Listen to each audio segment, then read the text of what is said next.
Pada suatu hari, dua orang gadis cantik menghilang usai berkumpul dengan teman-temannya. Siapa yang akan menyangka, usai bersenang-senang, para gadis ini harus hilang secara misterius dan tidak diketahui keberadaannya. CCTV dan sejumlah bukti lainnya segera diselidiki.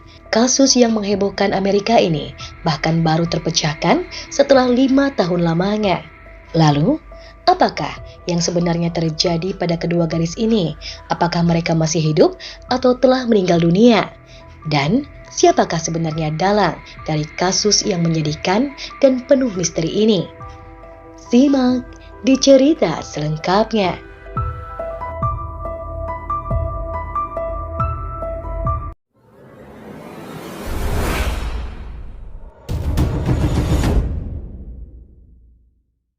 Ini adalah sebuah kisah nyata yang berawal pada tahun 2009 yang terjadi di Amerika Serikat. Selamat menyaksikan.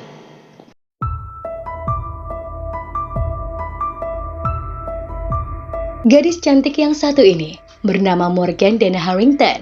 Ia berasal dari Roanoke, Virginia, Amerika Serikat. Morgan lahir pada tanggal 24 Juli tahun 1989. Saat ini, usianya baru 20 tahun. Ia tercatat sebagai seorang mahasiswi di Virginia Tech. Kala itu, Morgan mendengar kabar bahwa akan diadakannya konser band favoritnya, yakni Metallica. Segera saja, Morgan memberitahu rencananya itu kepada kedua orang tuanya jauh-jauh hari sebelum konser itu dimulai. Tentu saja, kedua orang tua Morgan setuju dan mengizinkannya untuk menonton konser yang sangat dinantikannya tersebut. Diketahui, saking tak ingin melupakan tanggal konser itu, Morgan pun sudah menempelkan jadwal konser tersebut di kulkasnya sejak 6 bulan sebelumnya. Tak lupa pula, ia pun menyiapkan 3 pakaian yang nantinya akan dikenakan hingga berencana untuk tampil sempurna dengan aksesoris kalung kristal cantik pilihannya. Waktu yang ditunggu-tunggu pun tiba. Tak terasa, hari ini adalah hari Sabtu, tepatnya tanggal 17 Oktober tahun 2009. Konser Metallica akan segera berlangsung. Hari itu, cuaca terlihat cukup cerah. Saat ini, Morgan bersiap untuk mengenakan celana hitam dengan rok mini hitam di bagian luar dan menggunakan sepatu boot hitam selutut serta kaos hitam bertuliskan Panther di bagian depannya.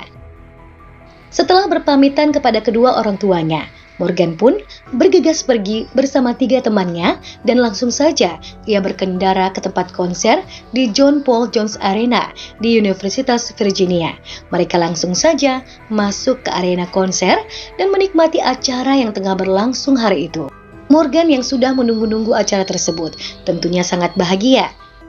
Di tengah konser, sekitar pukul 20:10, Morgan merasa ingin ke toilet. Ternyata toilet itu berada di luar arena. Setelah selesai, Morgan langsung kembali ke arena konser. Namun sayangnya, petugas tak lagi mengizinkannya masuk. Menyadari hal tersebut, Morgan pun kemudian menghubungi salah satu temannya yang bernama Sarah Smith. Kepada temannya itu, Morgan lalu menceritakan apa yang ia alami, dan Morgan juga mengatakan bahwa temannya itu tak perlu khawatir sebab Morgan akan segera menemukan tumpangan pula. Namun, tanpa diduga, hingga dini hari, Morgan tak juga tiba di rumahnya. Kedua orang tua dan teman-teman Morgan yang pergi bersamanya tadi sangat khawatir tentang keadaan Morgan. Pada keesokan paginya, dompet dan ponsel Morgan ditemukan di area parkir di arena konser tersebut. Melihat hal ini, kedua orang tua Morgan yang sudah menunggu kabar dari anaknya itu tak tinggal diam. Mereka segera melaporkan hal ini kepada pihak kepolisian. Di kalangan teman-temannya, Morgan dikenal sebagai sosok yang ramah, pintar bergaul, dan suka bercanda. Diketahui, Morgan juga tidak memiliki musuh selama ini. Ia juga belum memiliki seorang kekasih. Laporan hilangnya Morgan dan Harrington ini tentunya menyedot perhatian publik. Media massa di sana telah memberi tempat istimewa bagi kasus ini. Tak ayal, kepolisian jadi harus bekerja cepat. Kini, pihak berwajib mulai menggali keterangan dari orang-orang di sekitar Morgan. Beberapa saksi mata di lokasi juga tak luput dari permintaan keterangan. Dari kamera pengintai yang ada di lokasi tersebut, Morgan tampak berpaling dari pintu masuk ketika ia mencoba kembali masuk pada pukul 20:20 waktu setempat. Menurut beberapa saksi, pada pukul 20:48 hingga pukul 21:10 mereka melihat perempuan yang sesuai dengan deskripsi Morgan telah berjalan di luar arena konser. Kemudian, pada pukul 21:10 hingga pukul 21:30 Morgan terlihat di Lanigan Fields, tempat parkir malam itu. Lalu, dikatakan juga bahwa Morgan sempat terlihat di jembatan Kopili yang tepatnya berada tak jauh dari lokasi konser. Hanya saja, tak ada informasi yang menyebut bahwa Morgan masuk kembali ke sana. Semua saksi mata yang mengaku melihat Morgan tersebut mengatakan bahwa tidak ada kesan yang ditinggalkan oleh Morgan kepada mereka. Ia hanya terdiam sambil terus berjalan. Akan tetapi, dua saksi lainnya mengaku melihat Morgan bersama 3 pria setelah ia meninggalkan arena konser. Sampai saat ini, tidak diketahui siapa ketiga pria tersebut dan kemana mereka membawa Morgan Dana Harrington. Dari keterangan ini, polisi kemudian mengambil kesimpulan bahwa Morgan telah diculik. Tanpa berlama-lama, polisi kemudian menyebar sketsa wajah Morgan di seluruh penjuru. Pada bulan November tahun 2009, orang tua Morgan telah merilis sebuah video di media sosial bagi siapa saja yang bisa membantu kasus ini. Usaha tersebut pun berbuah hasil. Baju kaos milik Morgan telah ditemukan di depan apartemen di Grey District di Charlottesville. Sayangnya, dari baju yang ditemukan 1,5 mil dari arena konser tersebut, tak banyak petunjuk yang bisa digali. 3 bulan setelah Morgan menghilang, tepatnya tanggal 26 Januari di tahun 2010, barulah ditemukan sebuah petunjuk yang berarti. Lokasinya diketahui sangat jauh, yakni di sebuah peternakan yang bernama Anchorage.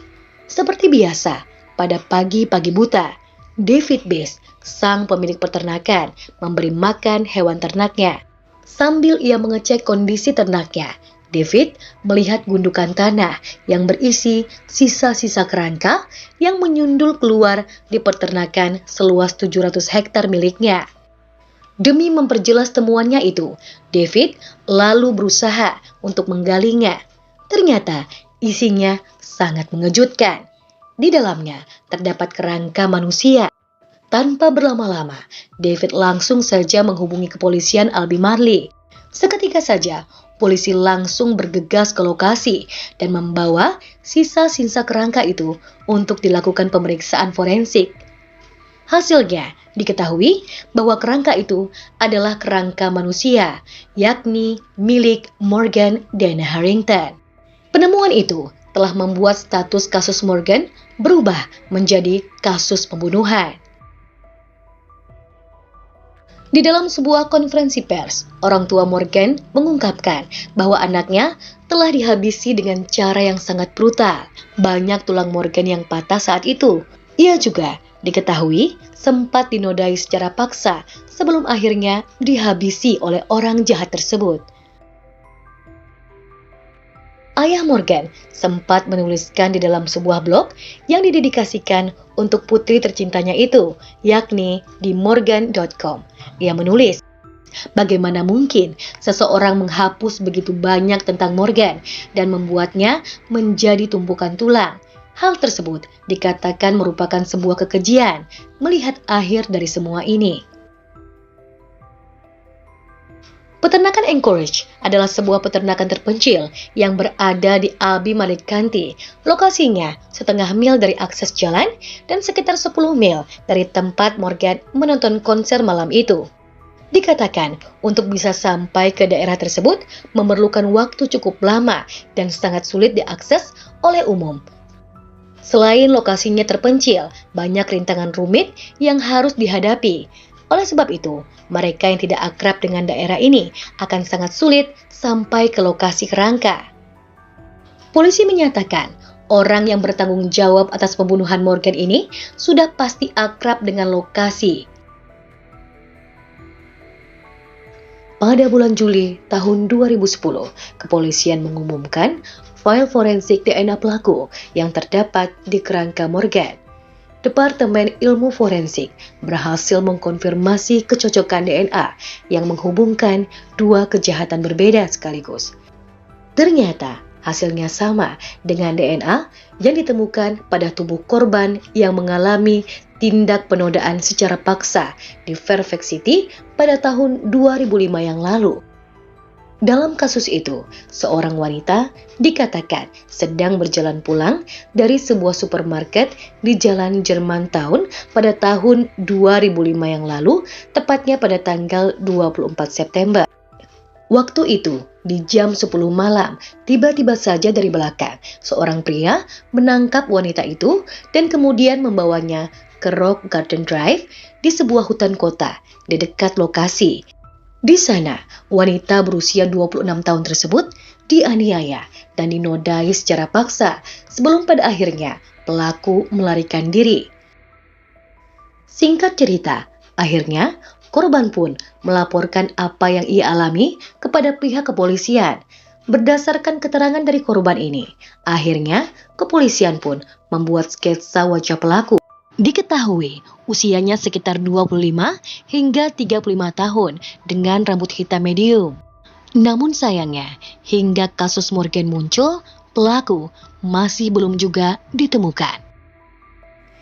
Karena menemui jalan buntu, akhirnya pihak kepolisian berinisiatif untuk melakukan tes forensik ulang pada kaos milik Morgan.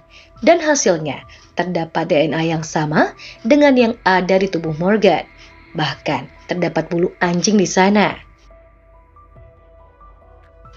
Pihak kepolisian Virginia, kepolisian Kabupaten Albemarle, juga kepolisian Charlottesville akhirnya bekerja sama dengan kepolisian Fairfax sehubungan dengan kedua insiden kriminal itu. Bahkan FBI menyatakan bahwa kepolisian Virginia berwenang untuk mengajukan bukti-bukti forensik dalam kasus Fairfax City ke database DNA nasional FBI demi mencari kecocokan DNA itu. Beberapa hari setelahnya, kepolisian Virginia merilis sketsa wajah pelaku ke publik. Sketsa itu pun menggunakan sketsa wajah dalam kasus Fairfax City. Tak main-main, disediakan pula hadiah senilai $100.000 Amerika Serikat serta sumbangan senilai $50.000 Amerika Serikat dari band Metallica, yakni band favorit dari Morgan dan Harrington, bagi siapa saja yang berhasil atau memiliki informasi terkait kasus ini. Kini, ketika kepolisian berfokus dalam memecahkan kasus Morgan, muncul sebuah laporan baru tentang hilangnya seorang gadis remaja bernama Hannah Graham, berusia 18 tahun dan merupakan seorang mahasiswi tahun kedua dari University of Virginia yang menghilang usai berpesta bersama dengan teman-temannya di Camden Plaza Apartemen pada Jumat malam. Tepatnya tanggal 12 September tahun 2014 yang lalu. Dalam kondisi yang sedikit mabuk, Hannah kemudian pulang ke apartemennya pada dini hari yang berlokasi di Grand Match yang berada tak jauh dari tempat ia berpesta bersama dengan teman-temannya tadi. Pada pukul 1 lebih 20 menit dini hari, ia kemudian mengirimkan pesan kepada seorang temannya bahwa ia rupanya tersesat di jalan wetland. Pesan itu ternyata menjadi pesan terakhirnya. Setelah itu, Hannah tak pernah terlihat dan terdengar lagi kabarnya. Polisi pun segera menyisir tempat kejadian perkara. Video dari semua kamera pengintai di TKP dikumpulkan. Sejumlah perusahaan juga diminta untuk menyimpan video itu guna mengungkap apa yang sebenarnya terjadi pada Hannah. Kepolisian kemudian merilis semua video tersebut ke publik. Orang-orang yang ada dalam video itu, baik hanya sekedar lewat maupun bersama dengan Hannah, mulai dicari keberadaannya. Di samping itu, kepolisian juga meminta masyarakat yang juga melihat Hena berada di lokasi atau mengenal orang-orang yang ada dalam video itu agar segera melaporkan kepada pihak kepolisian. Dari semua video itu, ada satu video yang menyita perhatian polisi, yakni saat berada di Tempo Restoran. Di tempat itu, tepatnya pada pukul 1:08 dini hari, Hena terlihat bersama dengan seorang pria berambut gimbal dan berkulit hitam. Pria itu diketahui membeli minuman keras. Mereka juga sempat duduk selama 15 menit, lalu kemudian beranjak pergi. Dan hal ini juga diperkuat dengan pengakuan seorang saksi yang juga melihat Hena saat ia bersama dengan temannya tengah berjalan di Downtown Mall pada pukul 1 dini hari. Awalnya, ia tak melihat seorang pria di dekat Hena, namun tiba-tiba saja seorang pria mendekati Hena yang sedang berjalan sendirian dan kemudian memeluknya dari belakang. Saksi dan temannya kemudian berniat membuntuti Hena serta pria itu ke Tempo Restoran dan duduk di sebelah mereka. Pria berambut gimbal itu kemudian membeli minuman dan membayar dengan menggunakan kartu debit.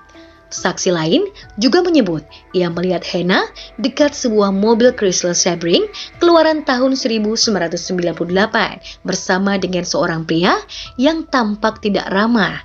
Selain itu, saksi juga mendengar bahwa Hena sempat berteriak menolak untuk masuk ke dalam mobil itu pada tanggal 17 September tahun 2014.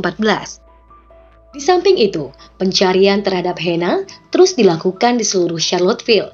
Ada lebih dari 1.000 orang sukarelawan dilaporkan terlibat dalam proses pencarian ini. Ya, dalam kasus ini, polisi telah mengizinkan siapapun untuk bergabung, membantu mencari keberadaan Hena. Pihak berwenang mengatakan bahwa mereka telah menawarkan hadiah sebesar $100.000 Amerika Serikat atau setara dengan 1,5 miliar rupiah lebih agar Hena bisa kembali dengan selamat. Ada lebih dari 3.000 informasi mengenai kemungkinan keberadaan gadis tersebut telah diterima oleh pihak kepolisian. Selain itu, sebagai bagian dari upaya penggeledahan, polisi meminta pemilik properti dalam jumlah besar di wilayah sekitar untuk dapat menggeledah tanah mereka dan melaporkan kembali kepada pihak kepolisian mengenai temuan mereka. Di samping itu, pencarian juga dilakukan dengan menggunakan drone udara untuk pertama kalinya. Menurut pihak kepolisian, drone ini digunakan untuk mencari orang hilang di negara bagian tersebut dan dengan kamera berkualitas tinggi tentunya sangat membantu polisi dalam memeriksa lahan yang luas di daerah tersebut. Orang tua Hena, yakni John dan Sue Graham yang berkeluarga negaraan Inggris namun telah tinggal di Amerika Serikat selama sebagian besar hidup Hena, mengucapkan terima kasih banyak kepada semua orang yang telah berpartisipasi dalam pencarian, menyumbangkan uang untuk dana hadiah dan memberikan informasi kepada polisi terkait Hena, anak yang sangat mereka cintai. Namun, karena Hena yang masih hilang, orang tuanya mengatakan bahwa mereka harus memohon kepada siapapun yang mungkin saja menyembunyikan informasi penting terkait keberadaan putrinya saat ini. Di hadapan wartawan, John, ayah Hena mengatakan, "Ini adalah mimpi terburuk setiap orang tua. Itu benar. Tapi ini juga merupakan mimpi buruk bagi putra kami James, bagi kakek dan nenek Hena, dan anggota keluarga kami yang lain, serta bagi semua teman Hena di sini, di Charlottesville dan sekitarnya." Dengan penuh harapan, John, ayah Hena ini, menunjukkan kepada wartawan mainan masa kecil putrinya tersebut. Ia berharap agar mimpi buruk ini segera berakhir dengan ditemukannya Hena secepat mungkin. Di samping ayah Hena, juga telah berdiri seorang ayah lainnya. Tak lain dan tak bukan, ia adalah kepala polisi Charlottesville yang bernama Timothy J. Longo yang berusia 51 tahun tersebut. Timothy menggebrak bagian atas mimbar, melontarkan pukulan ke udara, dan terus menatap kamera media sejak Hena menghilang. Ia juga memarahi anggota masyarakat yang tidak melaporkan penampakan Hena kepada pihak kepolisian. Timothy sangat yakin bahwa beberapa dari mereka melihat Hena dan berharap siapapun yang melihat gadis tersebut untuk segera melaporkan hal ini kepada pihak kepolisian. Selain itu, kepala polisi Charlottesville tersebut juga menangis ketika dia menceritakan kepedihan orang tua yang kehilangan putrinya. Apalagi pada hari ke-11 pencarian, tidak ditemukan tanda-tanda keberadaan Hena. Tak lama kemudian, polisi kembali menerima laporan dari seorang pekerja di rumah sakit Universitas Virginia. Ia menyatakan bahwa mengenal pria yang bersama dengan Hena di Tempo restoran tadi. Berdasarkan ciri-cirinya, ia mengidentifikasi bahwa pria itu adalah rekan kerjanya yang bernama Jesse Matthew. Ia juga menuturkan dan membenarkan bahwa Matthew mengendarai mobil jenis Chrysler Orange, yakni mobil yang juga dilihat salah seorang saksi sebelumnya. Berbekal informasi itu, polisi kemudian mulai memburu mobil dan juga mendatangi kondominium milik Matthew yang letaknya 3 mil dari tempat Hena terakhir terlihat. Pada tanggal 19 September tahun 2014, tepatnya pada pukul 16:41 waktu setempat, polisi tiba di apartemen Matthew di lingkungan Hessian Hills. Pria itu muncul tanpa alas kaki dengan anjing pitbull yang menggonggong di dalamnya. Berdasarkan keterangan saksi dan juga kamera pengintai bahwa Matthew adalah orang terakhir yang bersama dengan Hena sebelum gadis itu menghilang. Namun sayang, Matthew mengatakan bahwa dalam kondisi mabuk saat itu dan sama sekali tak ingat. Meskipun demikian, ia tak memungkiri malam itu tengah berada di Downtown Mall. Berdasarkan penggeledahan keesokan harinya, polisi menemukan celana pendek putih dengan noda di area paha bagian depan dan juga kemeja merah marun yang tergeletak di lantai. Pakaian itu sama dengan yang dikenakan oleh Matthew ketika bersama dengan Hena. Selain itu, polisi juga menemukan handuk putih dengan noda coklat kemerahan. Polisi juga menemukan sampel rambut, sikat gigi, handphone Samsung Galaxy Mega, dan juga puntung rokok di sana. Namun, dalam penggeledahan itu, polisi sama sekali tak menemukan Hena. Polisi khawatir Hena bernasib sama dengan Morgan, yaitu tewas saat ditemukan. Pada keesokan harinya, Matthew muncul di kantor kepolisian Charlottesville. Ia meminta bantuan seorang pengacara dan menolak untuk berbicara dengan polisi perihal kasus Hena. Ia juga enggan bekerja sama serta tidak memberikan nomor ponselnya kepada polisi ketika diminta. Saat polisi memperhatikan gerak-gerik Matthew, rupanya pria itu langsung melarikan diri. Pihak kepolisian pun tak tinggal diam, mereka melakukan perburuan secara nasional terhadapnya. Beberapa hari kemudian, tes forensik selesai dilakukan. Hasilnya, noda di celana serta pakaian adalah cairan pribadi milik Matthew dan juga campuran DNA milik Matthew. Sedangkan darah yang ada di celana pendek diidentifikasi sebagai darah Hena. Tak hanya itu saja, ditemukan juga DNA Hena di pintu samping mobil Matthew. Investigasi hilangnya Hena telah menghasilkan petunjuk besar dalam kasus lain yang tidak terpecahkan. Hasil DNA dan juga cairan pribadi milik Matthew itu telah menghubungkan pria tersebut dengan pembunuhan Morgan dan Harrington pada tahun 2009 serta tindak penodaan secara paksa di Fairfax City pada tahun 2005. Pada tanggal 24 September di tahun 2014, polisi berhasil melacak keberadaan Matthew. Ia akhirnya berhasil ditangkap di pantai Galveston, Texas, dan di sana ia ternyata telah membuat sebuah kemah. Kepada pihak kepolisian, Matthew mengaku bahwa benar ia bersama dengan Hena malam itu, meski tak pernah mengenal gadis tersebut. Matthew mengatakan ia berusaha untuk memanfaatkan kondisi Hena yang tengah mabuk dan kemudian mendekatinya dan membawa gadis tersebut untuk ikut dengannya. Menurut Matthew, selepas dari Tempo restoran, ia lalu berpisah dengan Hena dan tak tahu kemana Hena pergi.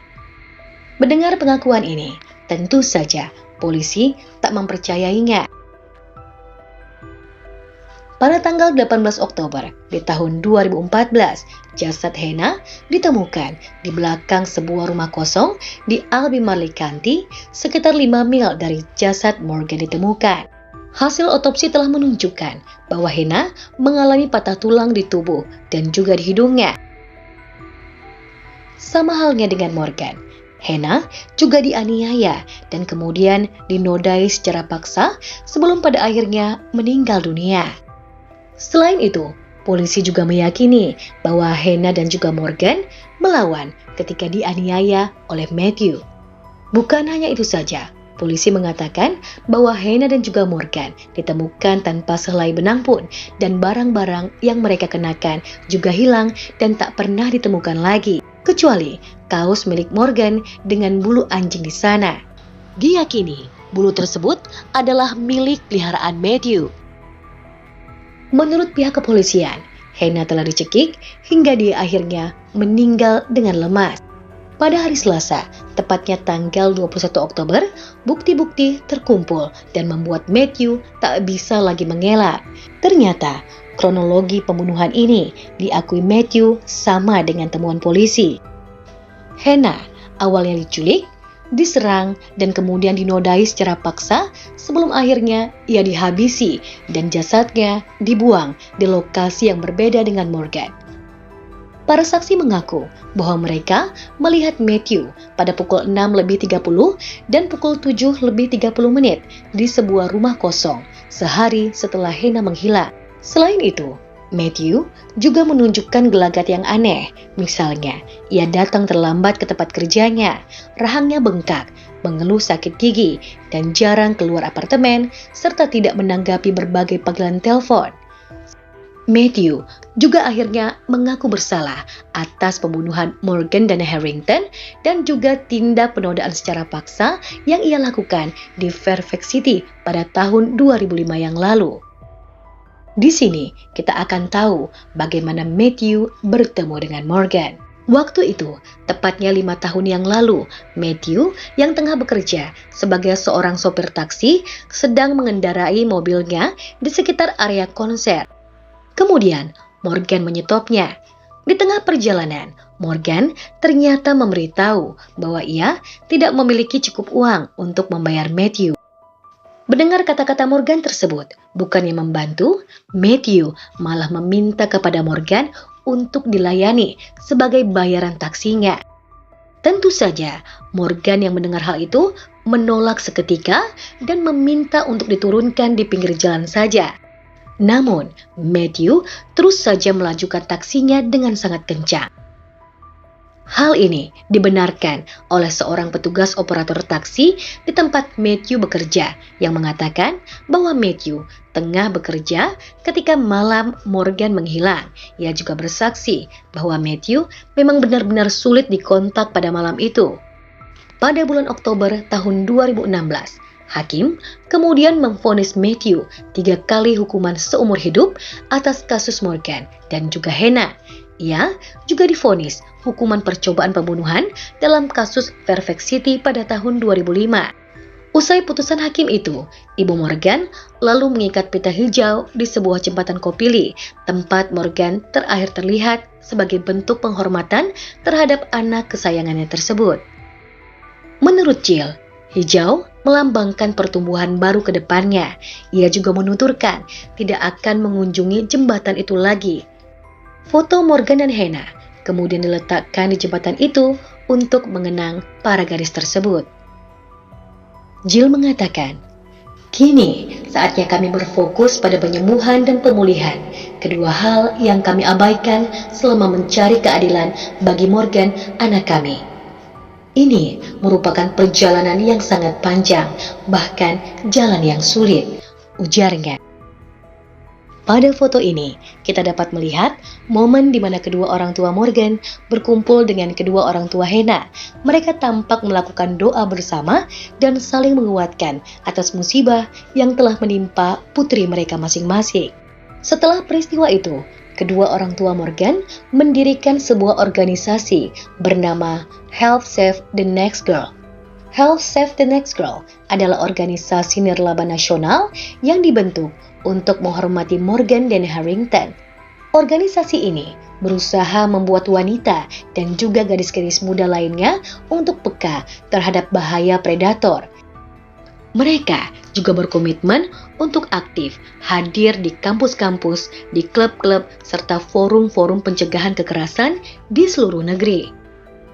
Pada tahun 2020, ada informasi terbaru mengenai kondisi kesehatan Matthew yang telah berusia 38 tahun tersebut.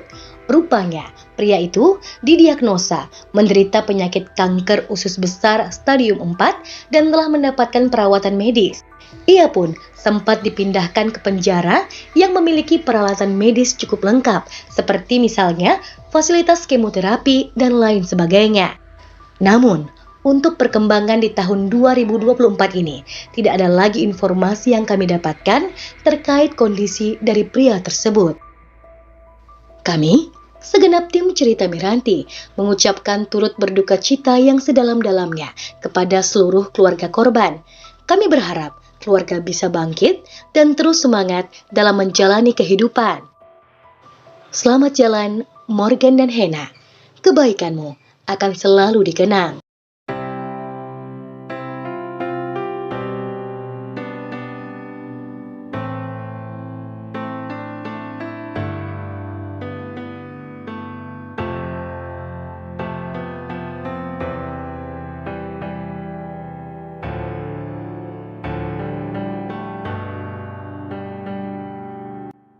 Demikianlah kisah nyata yang dapat Miranti sampaikan untuk edisi kali ini.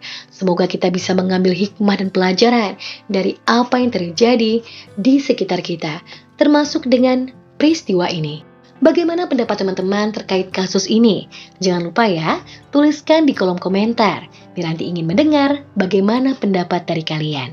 Jangan lupa tetap berkomentar dengan baik dan sopan ya. Kalau kalian suka dan ingin mensupport channel ini untuk like, komen, share, dan juga subscribe. Serta jangan lupa pula untuk menyalakan lonceng notifikasinya biar gak ketinggalan video-video menarik lainnya. Sampai jumpa pada video selanjutnya.